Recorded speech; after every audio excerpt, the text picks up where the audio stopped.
وداعيا إلى الله بإذنه وسراجا وقمرا منيرا. أما بعد فقد قال الله تعالى في كلامه المجيد وفرقانه الحميد: أعوذ بالله من الشيطان الرجيم. بسم الله الرحمن الرحيم. إن الله وملائكته يصلون على النبي يا أيها الذين آمنوا صلوا عليه وسلموا تسليما. اللهم صل على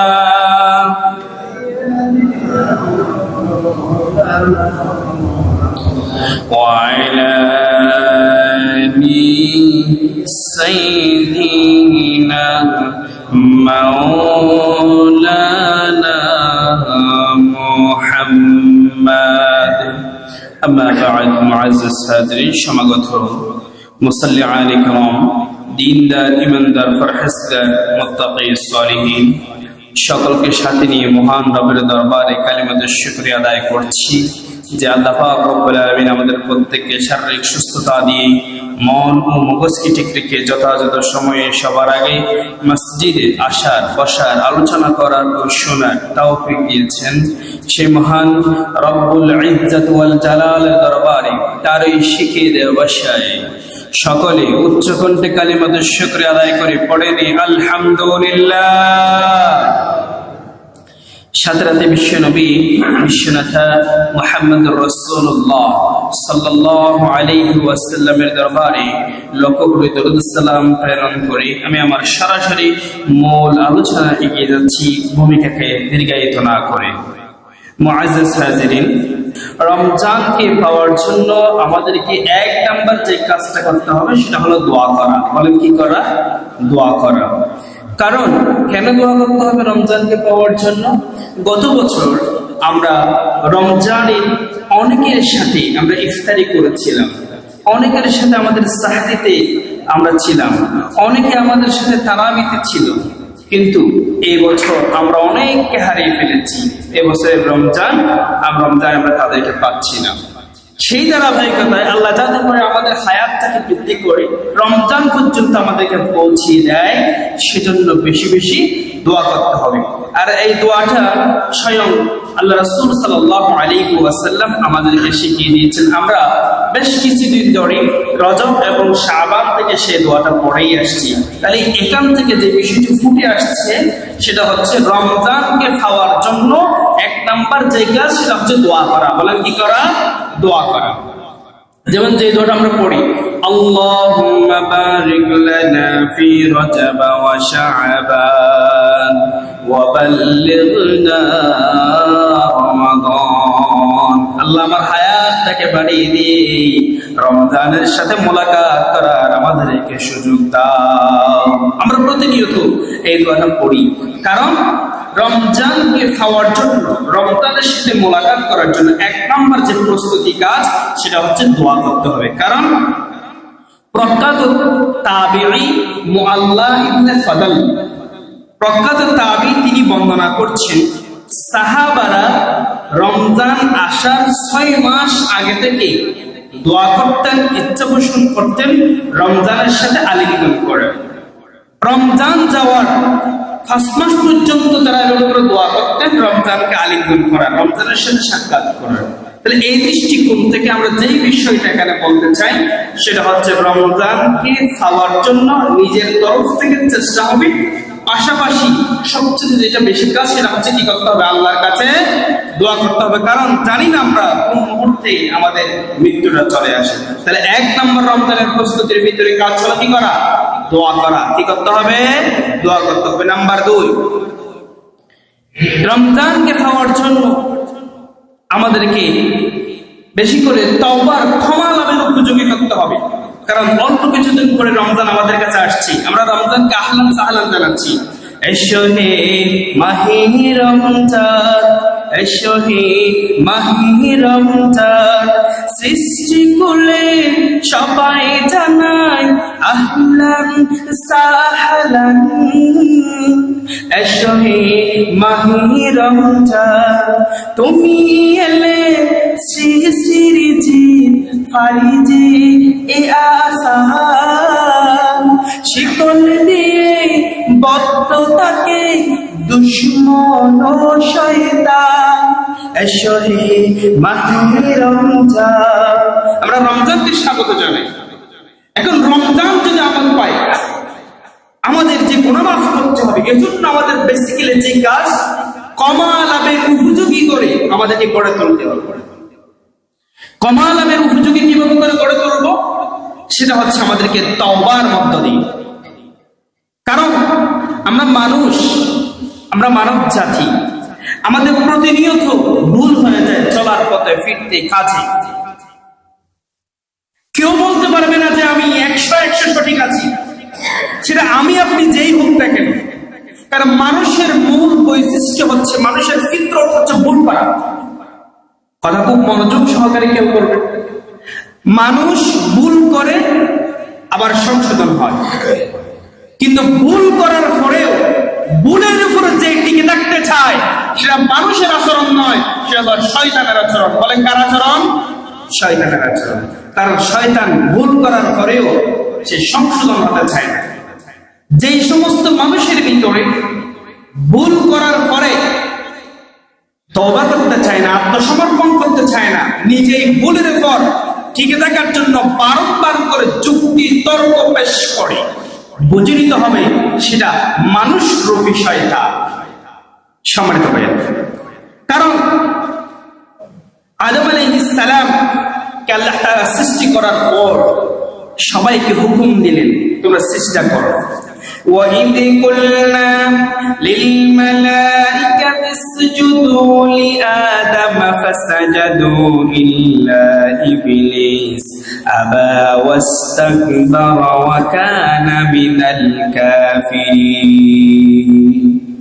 আল্লাহ সুবহানাহু ওয়া তাআলা মানব জাতির প্রথম মূল ভূমিকা আদম আলাইহিস সালামকে সৃষ্টি করার পর আবার হুকুম দিলেন, তোমরা সবাই মিলে সিজদা করো। সবাই সিজদা করলো, ফাসাজাদু, সবাই সিজদা করলো, ইল্লা ইবলিস। ইবলিসের মূল ভূমিকা সেখান থেকে আসছে। ইবলিস সেখানে আদম আলাইহিস সালামকে সিজদা করলেন না। সিজদা না করার কারণে আল্লাহ তাআলাকে লানত করলেন, অভিশপ্ত করলেন। অভিশপ্ত করার পর শয়তানকে যখন সেদিন হুকুম লঙ্ঘন করার পর, আল্লাহ তাআলা একটা হুকুম লঙ্ঘন করেছে, সিজদা দেয় নাই। হুকুম লঙ্ঘন করার পর আল্লাহ তাআলা তাকে অভিশপ্ত করলেন, লানত করলেন, অভিশপ্ত করলেন। সেই দিন শয়তান আল্লাহর কাছে আবার যুক্তি তর্ক উপস্থাপন করছে, কারণ শয়তানের মূল বৈশিষ্ট্য হলো ভুল করার পরে আবার ভুলের উপর টিকে থাকতে চায়, ভুলের উপরে যুক্তি তর্ক পেশ করতে চায়। এজন্য মানবের ভিতরেও কিছু মানুষ আছে যারা ভুল করার পরেও ভুলের উপরে টিকে থাকার জন্য হাজারটা মিথ্যা কথা বলে, ঠিক না? সমাজে কিছু দেখবেন, কারণ সেই যুক্তি তর্ক উপস্থাপন করতেছেন, খলাকতানি মিন নার ওয়া খলাকতাহু মিন তিন। শয়তান যুক্তি উপস্থাপন করছে রবের কাছে, ও রব, আপনি আমাকে সৃষ্টি করেছেন আগুন দ্বারা, নার দ্বারা আমাকে সৃষ্টি করেছেন। আর আগুনের বৈশিষ্ট্য হলো সব সময় উপরের দিকে ওঠা। আর ওয়া খালাকতাহু মিন তিন, শয়তান রবকে বলছে, রব, আপনি যে আদমকে সিজদা করতে বলছেন, সেই আদম তো মাটির দ্বারা তৈরি, আমি আগুন হয়ে মাটিকে কিভাবে করার চেষ্টা করব? সিজদা তো করল না, আল্লাহ তাআলা তাকে লানত করে অভিশপ্ত করলেন, শয়তানকে বিতাড়িত করলেন। শয়তান বিতাড়িত হওয়ার পর আবার রবের কাছে ফরিয়াদ করছে, ক্বালা আনযিরনি ইলা ইয়াউমি ইউবআসুন। রবকে বলছে, ও বাড়ি তাআলা, আমাকে কিয়ামত পর্যন্ত হায়াত দিন। আল্লাহ তাআলা বলছেন, ক্বালা ইন্নাকা মিনাল মুনযারিন। যা তোকে অভিশপ্ত করলাম, কিন্তু তোর দোয়াটা আমি কবুল করলাম। তুই যে কিয়ামত পর্যন্ত হায়াত চেয়েছিস, তার তোর হায়াতটা কিয়ামত পর্যন্ত বাড়িয়ে দিলাম। এবার সেই হায়াতটা পাওয়ার পর আবার আল্লাহর কাছে আরো তর্ক বিতর্ক করছে। রবকে বলছেন, ক্বালা ফাবিমা আওয়াইতানি লাআকুদান্না লাহুম সিরাতাকাল মুস্তাকিম। এবার রবকে বলছেন, ও রব, আপনি ওই যে নামাজ যারা, মসজিদে যারা আসে, আল্লাহ ওয়ালা লোক যারা আসে, তারা নামাজে আসার সময়, তারা ভালো কাজে যাওয়ার সময় আমি তাদেরকে প্ররোচনা দিব, নফসের ভিতরে তাদেরকে প্ররোচনা দিব। আমি তাদেরকে দ্বীনের পথে যেতে দেব না, জান্নাতের পথে যেতে দেব না। লাআকুদান্না লাহুম সিরাতাকাল মুস্তাকিম। সঠিক পথে যাওয়ার জন্য আমি তাদেরকে বাধাপ্রাপ্ত করব, ভালো কাজে তাদেরকে যেতে দেব না, জান্নাতে তাদেরকে যেতে দেব না। সে আরো বলছে, সুম্মা লাআতিয়ান্নাহুম মিন বাইনি আইদিহিম ওয়া মিন খালফিহিম। আর যারা জান্নাতের পথে যেতে চাই, নামাজ যারা যেতে চাই, আল্লাহর কাজ, দ্বীনের কাজ যারা করতে চাই, ওই সমস্ত ব্যক্তির সামনে দিয়া, পিছন দিয়ে আমি তাদেরকে বাধাপ্রাপ্ত করব। শুধু তাই নয়, ওয়া আন আইমানিহিম, তাদের ডান পাশে আসবো, ওয়ান শামাইলিহিম, তাদের বাম পাশে আসবো, ওয়ালা তাজিদু আকসারাহুম শাকিরিন। শয়তান চ্যালেঞ্জ করতে রবের কাছে, রব, আমি তো ভুল করে আমাকে বিতাড়িত করলেন, কিন্তু আমি চ্যালেঞ্জ করছি, যারা নামাজে আসবে, দ্বীনে যারা আসবে, ইসলাম যারা মানবে, মুমিন যারা মানবে, তাদের চতুর্দিকে, সামনে, পিছনে, বাঁয়ে ডায়ে আমি সব সময় ওই মুমিন বান্দার উপর প্ররোচনা দিব, যাতে করে তারা জান্নাত যেতে না পারে, ভুল যাতে তারা করে। চ্যালেঞ্জ কার? শয়তানের। বলে চ্যালেঞ্জ কার? শয়তান। এই কথাটা প্রমাণ কি? প্রমাণ হচ্ছে, আমাদের যদি কোনো শত্রু থাকে, সেই মানুষ শত্রু 24 ঘন্টা আমার সাথে শত্রুতা আমি করতে পারবে না। কারণ তার ইনকামের দরকার, চাকরির দরকার, ব্যবসা দরকার, পরিবার, সন্তান, সন্ততি, তার অনেক কিছু থাকে। আমার সাথে শত্রুতা আমি করতে পারবে কিছু করার জন্য, কিন্তু আমাকে দিন থেকে সরাতে যে শয়তান, সে 24 ঘন্টা মুমিনের সাথে শত্রুতা আমি করে। এই শত্রুতা আমি করে বলে মানুষের ভুল হয়। আর মানুষের যদি ভুল হয়ে যায়, সে যদি তওবা করে, ইস্তিগফার করে, তখন তার পরিণতি কি হয়? আল্লাহ তাআলা বলছেন, ওয়াল্লাহু গফুরুর রহিম। শয়তানের প্ররোচনায় পড়ে বান্দা যখন ভুল করে ফেলে, আর ভুল করার সাথে সাথে যখন তওবা করে, তার জীবনের সমস্ত গুনাহগুলো নিষ্পাপ শিশুর মতো করে আল্লাহ মাফ করে দিবে। সুবহানাল্লাহ। এবার শয়তানের চ্যালেঞ্জ বলছে, আমি সবাইকে জাহান্নামে নিব। আল্লাহ বলছেন, তুই যতই ভুল করার সাথে কেন, বান্দা যখন তওবা করবে, বান্দা যখন ক্ষমা চাইবে, ওয়াল্লাহু গফুরুর রহিম। আল্লাহ বলছেন, আমি সব কিছু ক্ষমা করে দিব, কারণ ক্ষমা করার মতো আমার চাইতে ক্ষমাশীল আর কেউ নয়। আর আমি বান্দার উপর এমন ভাবে রহম করি, পৃথিবীর জমিনে রহম করার মতো আমার মতো এরকম আর কেউ নাই। বান্দার কোন যদি সমুদ্রের বালু সমান হয়ে যায়, আর আল্লাহ তাআলার রহম তখন সমুদ্রের বিশাল জলরাশির মতো হয়ে যায়। বান্দার কোন যখন পাহাড় সমান হয়ে যায়, আর আল্লাহর রহমত তখন ওই আকাশ সমান হয়ে যায়। বান্দা শুধু একবার আল্লাহর কাছে যখন ক্ষমা চাইবে, অটোমেটিক আল্লাহ বান্দাকে মাফ করে জান্নাতের পথে নিয়ে যাবে। সুবহানাল্লাহ। তার প্রমাণ কি? এই যে শয়তান সেদিন নিজেই সিজদা না করে আল্লাহর পক্ষ থেকে লানতের শিকার হলেন। কিন্তু শয়তানের বৈশিষ্ট্য হলো ভুল করে ভুলের উপর টিকে থাকা। আর মানুষের বৈশিষ্ট্য কি? মানুষের বৈশিষ্ট্য হচ্ছে ভুল করে তাওবা করা। এটা প্রমাণ কি? আল্লাহ তাআলা সেদিন আদম আলাইহিস সালামকে জান্নাতের ভিতরে বসবাস করার জন্য সুযোগ দিলেন। কোরআনুল কারীমের 7 নম্বর সূরা সূরাতুল আরাফের 19 নম্বর আয়াত আল্লাহ সুবহানাহু ওয়া তাআলা দলিল দিচ্ছেন, ভালো করে শুনেন। ওয়া আদামু উসকুন আনতা ওয়া যাওজুকাল জান্নাতা ফাকুলা মিন হাইসু শি'তুমা ওয়া লা তাকরাবা হাযিহিশ শাজারাতা ফাতাকুনা মিনাজ যালিমিন। আল্লাহ তাআলা সেদিন আদম আলাইহিস সালামকে বললেন, তুমি এবং তোমার স্ত্রী মিলে ওই জান্নাতের ভিতরে বসবাস করো, তবে শুনে রাখো ওয়ালা তাকরাবা হাযিহিশ শাজারাতা, ওই গাছের নিকট যেও না, যদি যাও ফাতাকুনা মিনাজ যালিমিন, তুমি জালেমদের জুলুমের ভিতরে পড়ে যাবে, জুলুমের শিকার হয়ে যাবে। শুনো, আমার এই হুকুম লঙ্ঘন করতে পারবে না। শয়তানের প্ররোচনায় পড়ে হুকুমটা আমার বাবা আদম আলাইহিস সালামের হুকুমটা লঙ্ঘন হয়ে গেল। লঙ্ঘন যখন হয়ে গিয়েছে, জান্নাত থেকে বের করে দিলেন, জান্নাত থেকে দুনিয়ার জমিনে পাঠিয়ে দিলেন, হুকুম লঙ্ঘন হয়ে গেল। আদম আলাইহিস সালাম ভুল হয়ে গেছে, ভুলের পর আবার বারবার করে অনুশোচনা করছেন, হায় রে ভুল কেন হলো। কান্না করতে করতে করতে করতে প্রায় 350 বছর কান্না হয়ে গেছে, চোখের পানি শেষ হয়ে গেল, চোখ দিয়ে রক্ত পড়া শুরু করেছে। আল্লাহর কাছে অনুশোচনা করছেন, তওবা করছেন। আল্লাহ পাক রব্বুল আলামিন তওবা কবুল করার জন্য দোয়া শিখিয়ে দিলেন। সবাই বলেন, ক্বালাম রব্বানা যালামনা আনফুসানা ওয়া ইল্লাম তাগফির লানা ওয়া তারহামনা লানাকুনান্না মিনাল খাসিরিন। আমার বাবার ভুল হওয়ার পর সে তওবায় ফিরে আসলো। ফিরে এসে আবার রবের কাছে বললো, ও রব, রব্বানা যালামনা, আমি ভুল করেছি, জুলুম করেছি, নিজেই নিজেকে শেষ করে দিয়েছি। ওয়া ইল্লাম তাগফির লানা, আপনি আমাকে মাফ করে দিন। আর আপনি যদি আমাকে মাফ না করেন, কে আছে আমার মাফ করবার?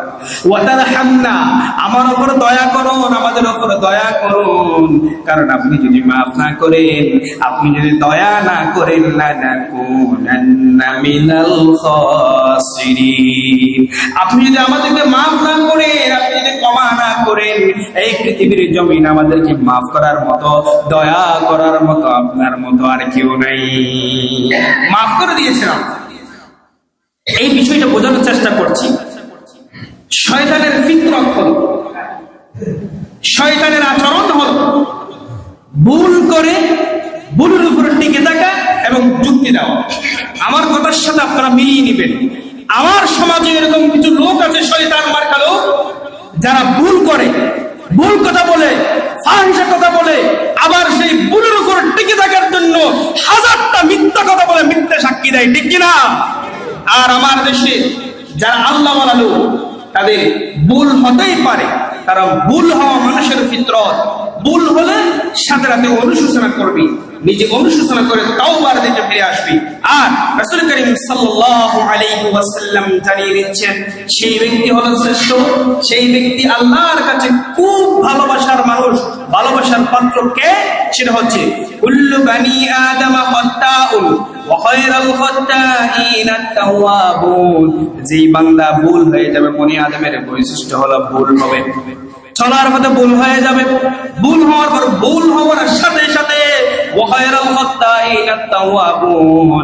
সেই যখন তওবা করে, ইস্তেগফার করে, তার নিজস্ব পথে, জান্নাতের পথে চলে আসবে। আল্লাহ রাসূল বলেছেন, ওই বান্দার প্রতি আল্লাহ বেশি সন্তুষ্ট হয়ে যান। সুবহানাল্লাহ। তাহলে সম্মানিত ভাইরা, যে বিষয়টা বোঝানোর চেষ্টা করছি সেটা হচ্ছে সামনে রমজানকে আমরা আলিঙ্গন করি। রমজানকে আলিঙ্গন করার জন্য আমাদের যে বিষয়টা অত্যন্ত জরুরি, সেটা হচ্ছে আমাদেরকে গুনাহ ক্ষমা লাভের উপযোগী আমাদেরকে গঠন করতে হবে। কারণ আল্লাহ রাসূল সাল্লাল্লাহু আলাইহি ওয়াসাল্লাম সেটা আমাদেরকে শিখিয়ে দিয়েছেন।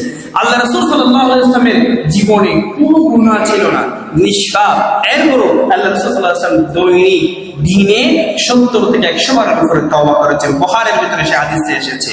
আন আয়েশা রাদিয়াল্লাহু তাআলা আনহা والله إني لأستغفر الله وأتوب إليه في اليوم أكثر من 70 مرة বুখারীর ভিতরে হাদিস এসেছে আল্লাহ রাসূল সাল্লাল্লাহু আলাইহি ওয়াসাল্লাম দৈনিক 70 বারের উপরে তওবা করেছেন। আর আমরা কয়বার তওবা করি? আমরা কয়বার ইস্তেগফার করি? আজকে আমাদের হাজারটা গুনাহ হয়, এরপরও আমরা তওবা করতে জানি না, তওবা করি না। আর যে রাসূলের কোনো গুনাহ ছিল না, উম্মতের শিক্ষা দেওয়ার জন্য দৈনিক 70 থেকে 100 বারের উপরে তওবা করেছে। সুবহানাল্লাহ। এখন আমি যখন তওবার কথা বলি, আমরা যখন তওবার কথা বলি, অনেক আমাদেরকে বলেন যে হুজুর আমরা তো তওবা করার জন্য হুজুরদেরকে লাগবে, মসজিদের ইমাম সাহেবকে ডাকলে তো ঠিক মতো পাই না, তওবা কিভাবে করে করব? হুজুরদেরকে ডাকার দরকার নেই, তওবা আপনি নিজেই করতে পারেন। তওবা করার জন্য আপনাকে হুজুরকে ডেকে আনতে হবে না, আপনার গুনাহ মাফের জন্য আপনি নিজেই তওবা করতে পারেন। কারণ আমার কি গুনাহ হয়েছে, কার কি কষ্ট করেছি, আমি ছাড়া আর কেউ জানে না। আমার হুজুর তো আমার গুনাহ সম্পর্কে জানবে না, আমার গুনাহ সম্পর্কে জানবো আমি। সেজন্য তওবা করার জন্য সবচেয়ে উত্তম পদ্ধতি হলো আমার নিজেকে নিজে তওবা করা। কিভাবে করব? তওবার 5টি শর্ত আজকে থেকে মনে রাখেন। 1 নম্বর হচ্ছে গুনাহের স্বীকার করা। কার বাড়িতে কি খেয়েছিলাম, কার জমিনের হক নষ্ট করেছি, কার অধিকার নষ্ট করে, কাকে গালি দিয়েছিলাম, কোন অধিকারটা আমি আরেকজনের ক্ষতি নষ্ট করেছি, এটা তো আমি ছাড়া আর কেউ জানে না। গুনাহের স্বীকার আল্লাহর কাছে বলেন, আল্লাহ এই পৃথিবীতে সবচেয়ে বড় অপরাধী আমি, আল্লাহ আমার গুনাহগুলো মাফ করে দাও। আল্লাহ আমার অমুক অমুক অমুক গুনাহটা আমার হয়েছে, পৃথিবীতে কেউ জানে না, তুমি আর আমি জানি, আল্লাহ আমার গুনাহগুলো মাফ করে দাও। গুনাহের স্বীকার আল্লাহর কাছে করতে হবে, আল্লাহ আমার অমুক গুনাহটা হয়েছে। নাম্বার 2 হচ্ছে অনুশোচনা করা। আল্লাহ ওই যে অমুক একটা গুনাহ হয়েছে, এই গুনাহ যেন আমি অনুশোচনা করলাম, আর গুনাহ করব না। নাম্বার 3 মাফ চাওয়া, আমার গুনাহ হয়েছে, আমাকে মাফ করে দিন। নাম্বার 4 হচ্ছে ওয়াদা করা, আল্লাহর কাছে ওয়াদা করবেন, আল্লাহ অমুক অমুক গুনাহগুলো হয়েছে, আমি জীবনে আর গুনাহ করব না, আল্লাহর কাছে ওয়াদা করেন। নাম্বার 5 হচ্ছে কোন বান্দার হক যদি নষ্ট হয়ে থাকে, কারো অধিকার নষ্ট করেছেন, কারো জমিনের হক নষ্ট হয়েছে, কারো হক আপনি নষ্ট করেছেন, সাথে সাথে আপনার হকটা ফিরিয়ে দেন। তাকে ডেকে বলেন, আমার অমুক ভুলটা হয়েছে, আমি তোমার হকটা দিয়ে দিলাম। যদি ওই বান্দা যদি মারা যায়, কবরের কাছে জিয়ারত করেন, আল্লাহর কাছে মাফ চান, আপনার তওবা হয়ে যায়। তাহলে তওবার এই পদ্ধতিগুলো আমাদেরকে মনে রাখতে হবে। 1 নম্বর হচ্ছে গুনাহের স্বীকার করা, নাম্বার 2 হচ্ছে অনুশোচনা করা, নাম্বার 3 হচ্ছে মাফ চাওয়া, নাম্বার 4 হচ্ছে ওয়াদা করা, আর নাম্বার 5 হচ্ছে বান্দার হক যদি তাকে ফিরিয়ে দেওয়া। তাহলে আসুন যে বিষয়টা আমি বললাম এতক্ষণ ধরে, সেটা হচ্ছে আমাদেরকে গুনাহ মাফের উপযোগী করে আমাকে গঠন করতে হবে, যাতে করে এই সামনে রমজান মুবারকের ভিতরে যদি আলিঙ্গন হয়ে যায়, আল্লাহ যাতে করে রমজান পাওয়ার পর আমার গুনাহগুলো মাফ করে দেন। সেজন্য গুনাহ মাফের উপযোগী করে আমার নিজের জীবনটাকে গঠন করতে হবে। কারণ আল্লাহ রাসূল সাল্লাল্লাহু আলাইহি ওয়াসাল্লাম তাকে লানত করেছে, তাকে যে রমজান পাওয়ার পর নিজের গুনাহ মাফ করাইতে পারে নাই, আল্লাহ রাসূল তাকে লানত করেছেন। সেই নিকৃষ্ট জাতি রমজান পাওয়ার পর নিজের গুনাহ মাফ করাইতে পারে নাই। আল্লাহ আমাদের গুনাহগুলো মাফ করে দেন। সকলে বলে আমিন। রমজানে যাতে রমজান আসার আগে আগে আল্লাহ আমাদের গুনাহগুলো মাফ করে দিন, যাতে করে রমজান মুবারকের সঠিক হকগুলো আদায় করতে পারি। তাহলে রমজানের প্রস্তুতির ভিতরে 3 নাম্বার যেটা পয়েন্ট, সেটা হচ্ছে রমজানকে স্বাগত জানার জন্য প্রতিদিন আমাদেরকে কাউন্টডাউন করতে হবে, গণনা করতে হবে। আমি ইমানদার, রমজান আর কয়দিন আমাদের কাছে আসছে, আর কয়দিন করে রমজান পাবো। বিশেষত ইয়ং জেনারেশন যারা আছে তাদেরকে বলবো, তোমরা ফেসবুকে অনেক পোস্ট করো, টুইটারে অনেক পোস্ট করো, কিন্তু রমজানের স্বাগত জানিয়ে পোস্টটা করবে, দেখবে তোমার জন্য এটা অনেক উপকার আসবে। আর আমাদের মুরব্বীদের কথা বলবো, আপনারা রমজান আর কয়দিন আসবে, সবাইকে বলেন মসজিদে আসছেন, সবাইকে বলেন আর 1 দিন পর, এত ঘন্টা পর রমজান আমরা পাচ্ছি। তাহলে এইটার জন্য আল্লাহ আপনাকে সওয়াব দিবে। নাম্বার 4, আমি খুব দ্রুত যাওয়ার চেষ্টা করছি, রমজান সম্পর্কিত জ্ঞান অর্জন করা। রমজানের ফরজ গুলো কি কি, সুন্নাত গুলো কি কি, কি কি কাজ করলে রমজান রোজাগুলো ভেঙে যাবে। এক্ষেত্রে অনেক বইগুলো আপনারা পাবেন, এবং বর্তমানে অনলাইনে অনেক পয়সা পাবে। আমার লেখা একটি বই আছে, সেটা হচ্ছে সহজ কোরআন শিক্ষা ও প্রয়োজনীয় মাসালা। আমি গত বছরের এই সময়ে লিখেছিলাম। রমজান সম্পর্কে চমৎকার কিছু মাসালা ও বই পাবেন, এবং অন্যান্য যেখান থেকে পাবেন সেখান থেকে বিষয়গুলো আপনারা জানার চেষ্টা করেন। বেসিক্যালি আপনারা কোরআনুল কারীমের সূরাতুল বাকারার 183 নম্বর আয়াত থেকে 185 নম্বর আয়াত, এই আয়াতগুলো একটু ভালো করে পড়বেন এবং তাফসীরগুলো জানার চেষ্টা করবেন। অনেক বিষয়গুলো সেখান থেকে পাবেন। আমি একটা তেলাওয়াত করছি। ইয়া আইয়ুহাল্লাযীনা আমানু কুতিবা আলাইকুমুস সিয়াম কামা কুতিবা আলাল্লাযীনা মিন ক্বাবলিকুম লাআল্লাকুম তাত্তাকুন। আল্লাহ পাক রব্বুল আলামিন বলেছেন, ইয়া আইয়ুহাল্লাযীনা আমানু, যারা ঈমান এনেছো, কুতিবা আলাইকুমুস সিয়াম, তোমাদের উপর রোজাটা ফরজ করা হয়েছে, কামা কুতিবা আলাল্লাযীনা মিন ক্বাবলিকুম, সেটা তোমাদের উপর একা ফরজ করা হয় নাই, বরং তোমাদের পূর্ববর্তী যারা ছিল প্রত্যেক উম্মতের উপরেই রোজা ফরজ ছিল, লাআল্লাকুম তাত্তাকুন, যাতে রমজান আসার পর তোমরা তোমাদের তাকওয়ার রোলসটা যাতে করে উপরে তুলতে পারো, তাকওয়ার পরিমাণটা যাতে তোমাদের বেশি হয়ে যায়। তাকওয়া অর্জন করার জন্য মূলত তোমাদের রোজাটুকু ফরজ করা হয়েছে। সুতরাং এই রমজান সম্পর্কে জানার জন্য আমাদেরকে বেশি অ্যানালাইসিস করতে হবে। রমজান সামনে আলিঙ্গন করব, এজন্য প্রস্তুতি হিসেবে রমজানের বেসিক্যালি মাসআলা মাসাইল কোরআনের আয়াতগুলো আমরা জানার চেষ্টা করব। ফার্স্ট নাম্বার হচ্ছে রিহার্সাল করা, প্রস্তুতি নেওয়া। কিভাবে করে আপনারা যে নিসফে শাবানের রোজা রেখেছেন, আল্লাহ রাসূল সাল্লাল্লাহু আলাইহি ওয়াসাল্লাম এই শাবান মাসে সবচেয়ে বেশি রোজা রেখেছেন রমজানকে আলিঙ্গন করার জন্য, রমজানকে খাওয়ার জন্য, রমজানে যাতে করে কষ্ট না হয় এজন্য এই মাসে বেশি রোজা রাখতে হবে। আম্মা জানা আয়েশা সিদ্দিকা রাদিয়াল্লাহু তাআলা আনহা তিনি জানালেন, মা রাআইতু রাসূলুল্লাহ সাল্লাল্লাহু আলাইহি ওয়াসাল্লাম ইস্তাকবালা সিয়াম শাহরিন ইল্লা রমাদান ওয়া মা রাআইতুহু আকসারা সিয়ামান মিনহু ফি শাবান। আল্লাহ রাসূল সাল্লাল্লাহু আলাইহি ওয়াসাল্লামের সেই আচরণগুলো আম্মা জানা আয়েশা সিদ্দিকা বর্ণনা করছেন, আমি আল্লাহ রাসূলকে রমজানুল মুবারকের ভিতরে ধারাবাহিক 30 রোজা রাখতে দেখেছি। রমজানুল মুবারকের পরে যেই মাসে বেশি রোজা রাখতে দেখেছি সেটা হচ্ছে এই শাবান মাস। সুবহানাল্লাহ। তাহলে এই শাবান মাসে রিহার্সাল করার জন্য, প্রস্তুতি নেওয়ার জন্য আমাদেরকে বেশি করে রোজা রাখতে হবে, রোজা রাখার চেষ্টা করতে হবে। নাম্বার 6, এই রমজানকে জীবনের শেষ রমজান মনে করা। গত বছর আমাদের সাথে অনেকেই রোজা রেখেছিলেন, তারাবির নামাজ অনেকে আমাদের সাথে ছিল, এই বছর তো তারা আর আমাদের সাথে নাই। এজন্য মনে করতে হবে এই রমজান আমার জন্য শেষ রমজান হতে পারে। সেজন্য রমজানের যে প্রস্তুতিগুলো এখন থেকে নেওয়া দরকার, আমাকে বেশি করে প্রস্তুতি নিতে হবে। এরপরে রমজানের প্রস্তুতিমূলক 7 নম্বর পয়েন্ট হচ্ছে শ্রেষ্ঠ মাস উপলক্ষে বেশি ইবাদতে মনোযোগী হওয়া। যেহেতু সামনে যে মাসটা পাচ্ছে এটা হলো শ্রেষ্ঠ মাস, শ্রেষ্ঠ মাসে ইবাদতে মনোযোগী হওয়া। কারণ রমজানে যদি কেউ একটি ফরজ পালন করে, সেটা 70টি ফরজ পালনের সওয়াব তার আমলনামায় জমা হবে। একটি নফল যদি কেউ পালন করে, একটি ফরজ পালনের মতো সওয়াব তার আমলনামায় জমা হবে। এরপরে যদি কেউ একটি উমরা করে এই রমজান মুবারকে, একটি সে হজ করার সওয়াব তার আমলনামায় জমা হবে। সেজন্য এই রমজান হচ্ছে আমাদের খুব শ্রেষ্ঠ, উপযোগী, উত্তম একটি সময়। সেজন্য রমজানকে আলিঙ্গন করার জন্য আমাদেরকে অত্যাধিক প্রস্তুতি নিতে হবে। নাম্বার 8, বিগত সময়ের যদি কোনো কাজা থেকে থাকে, নামাজ, রোজা, এগুলো আমাদেরকে আদায় করার চেষ্টা করতে হবে।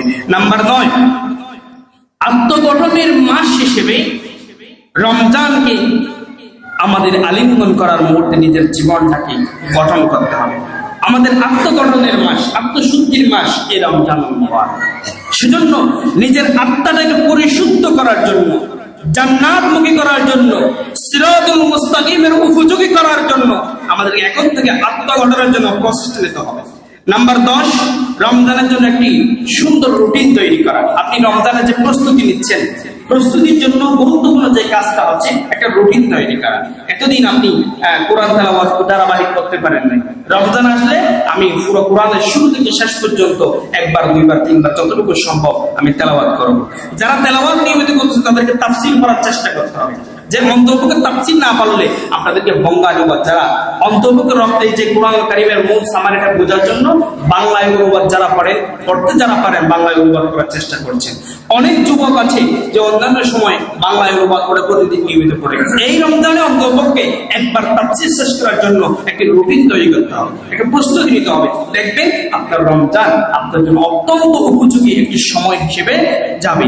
আর যদি এই প্রস্তুতি না থাকে, রুটিন না থাকে, তখন দেখবেন আপনার রমজান আপনার জন্য ফলপ্রসূ হবে না। অন্যান্যরা যেভাবে করে রোজা রাখে আপনার রোজাটা সেরকম হয়ে যাবে। সুতরাং আমলের দিক থেকে অ্যাডভান্স হওয়ার জন্য আমাদেরকে প্রস্তুতি নিতে হবে। এরপরে নাম্বার 11 নম্বর হচ্ছে কোরআন শিখায় মনোযোগী হওয়া। কারণ রমজানুল মুবারকের ভিতরে কোরআন নাযিল হয়েছে। শাহরু রমাদানাল্লাযী উনজিলা ফীহিল কুরআনু হুদাল লিন-নাস ওয়া বাইয়িনাতিম মিনাল হুদা ওয়াল ফুরকান। এই রমজানুল মুবারকে কোরআন নাযিল হয়েছে। ইনশাআল্লাহ এই বিষয়ের উপরে ধারাবাহিক কোরআনের উপর আলোচনা করব। তাহলে আজকে যে রমজানুল মুবারককে আলিঙ্গন করার জন্য 12টি পয়েন্টের কথা বলছিলাম, তার মধ্যে সর্বশেষ পয়েন্ট হচ্ছে তাহাজ্জুদের নামাজে অভ্যস্ত। এখন প্রতিনিয়ত যারা প্র্যাকটিস করছেন, রিহার্সাল যারা করছেন রোজা রাখার জন্য, রোজাকে আলিঙ্গন করার জন্য, আপনারা যে সময় সাহরি খাবেন, সাহরির আগ মুহূর্তে যতটুকু সম্ভব 2 রাকাত 4 রাকাত 6 রাকাত করে তাহাজ্জুদের নামাজ অভ্যস্ত হন। দেখবেন রমজান পাওয়ার পর 1 রাকাত নামাজে একদিনের জন্য আপনার তাহাজ্জুদ মিস যাবে না। আর সেই প্রস্তুতিটা আমাদেরকে এখন থেকে নিতে হবে। সুতরাং আমরা যদি প্রস্তুতির বাহিরে যাই, দেখবেন আমাদের রোজা রমজান পাওয়ার পরেও আমরা যথাযথ কাজগুলো করতে পারবো না। আমি সময় আমার শেষ দীর্ঘায়িত আর করছি না। আজকের এই শুরু থেকে শেষ পর্যন্ত খুবই সামারি অল্প সময়ের ভিতরে আমি 12টি পয়েন্টে কথা বলার চেষ্টা করছি। রমজানুল মুবারক এই পাওয়ার জন্য কি কি প্রস্তুতি আমাদের দরকার। আল্লাহ সুবহানাহু ওয়া তাআলা আমাকে সহ আমাদের প্রত্যেককে আমল করার তৌফিক দান করুক। ওয়া আখিরু দাওয়ানা